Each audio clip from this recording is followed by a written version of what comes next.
Hello बच्चों, let's read the question. The question is in Young's double slit experiment, derive the condition for destructive interference at a point on the screen.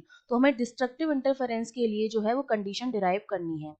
तो हम जानते हैं इसमें हमारा जो की कॉन्सेप्ट रहेगा वो हमारा क्या रहेगा. जब हम बात करते हैं यंग्स डबल स्लिट एक्सपेरिमेंट की, तो उसमें क्या होता है, इस तरीके से मेरे पास दो स्लिट्स होती हैं जिनको हमने नाम दिया S1 S2.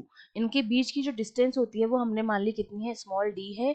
और इन स्लिट से कैपिटल D डिस्टेंस दूर क्या है, एक स्क्रीन है जिस पर हमें डार्क और ब्राइट फ्रिंजेस मिलती हैं. इन डार्क और ब्राइट फ्रिंजेस का होना जो है वो डिपेंड करता है इनके पाथ डिफरेंस पर. डार्क के लिए जो पाथ डिफरेंस होता है वो 2n-1 लैम्डा बाय 2 के बराबर होता है, और ब्राइट फ्रिंज के लिए जो डेल्टा एक्स जो हमारा पाथ डिफरेंस होता है वो n लैम्डा के बराबर होता है. अब पाथ डिफरेंस यहाँ से वेव्स जाएंगी, वो आपस में सुपर इम्पोज करती हैं, ठीक है. और सुपर इम्पोज के बाद इंटरफेरेंस पैटर्न के बाद यहाँ पर हमें क्या मिलती है, स्क्रीन पर फ्रिंजेस मिलती हैं. यहाँ पर हमको मिलता है सेंट्रल मैक्सिमा, जहां पर पाथ डिफरेंस क्या होता है, 0 होता है.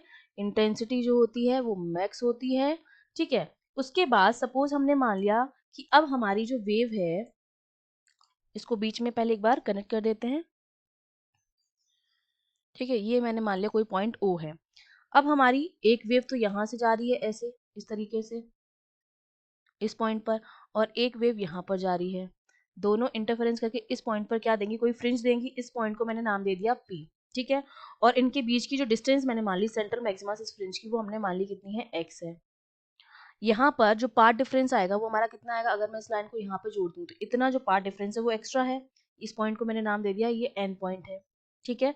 ये जो एंगल यहाँ से बनाएगा, अगर मैं इसको यहाँ से ज्वाइन कर दूँ बीच में, ठीक है, तो ये जो एंगल बनाएगा वो हमने मान लिया कितना है, थीटा है. ये एंगल थीटा है, ये वाला जो एंगल हो जाएगा वो भी कितना हो जाएगा, थीटा हो जाएगा.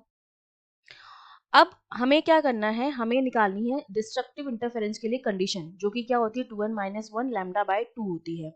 तो अब अगर मैं पार्ट डिफरेंस देखूं तो देखिए पार्ट डिफरेंस जो है P पॉइंट पर वो हमारा कितना है, S2P में से मैं S1P को क्या करूं, माइनस कर दूं, जो कि मेरा किसके बराबर है, NP के बराबर है.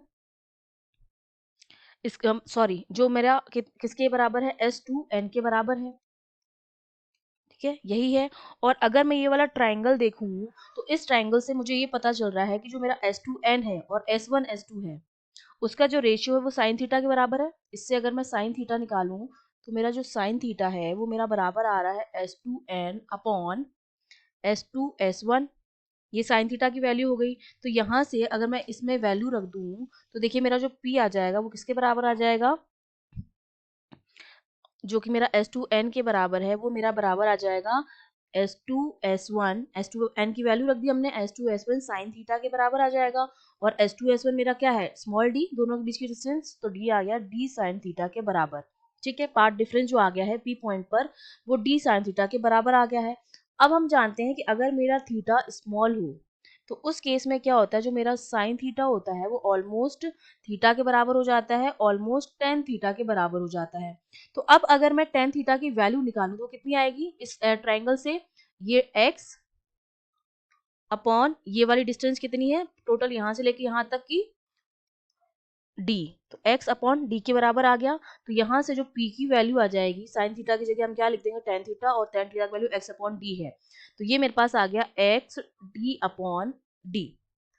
अब जब हम कंस्ट्रक्टिव इंटरफेरेंस की बात करते हैं तब तो वो एन लैम्डा के बराबर आएगा पार्ट डिफरेंस, ठीक है. लेकिन जब हम बात करेंगे डिस्ट्रक्टिव की, तो डिस्ट्रक्टिव के लिए हम जानते हैं, फॉर डिस्ट्रक्टिव जो पार्ट डिफरेंस होता है हमारा वो 2n-1 लैम्डा बाय 2 के बराबर होता है. तो मैं यहाँ से एक्स डी अपॉन डी को जो है वो मैं बराबर कर दूंगी 2n-1 लैम्डा बाय 2 के. तो यहाँ से अगर मैं n फ्रिंज के लिए बात करूं कि कोई n फ्रिंज है तो x n हो जाएगा यहाँ पर, और जो वैल्यू आ जाएगी उसकी वो कितनी हो जाएगी, 2n d लैम्डा बाय 2.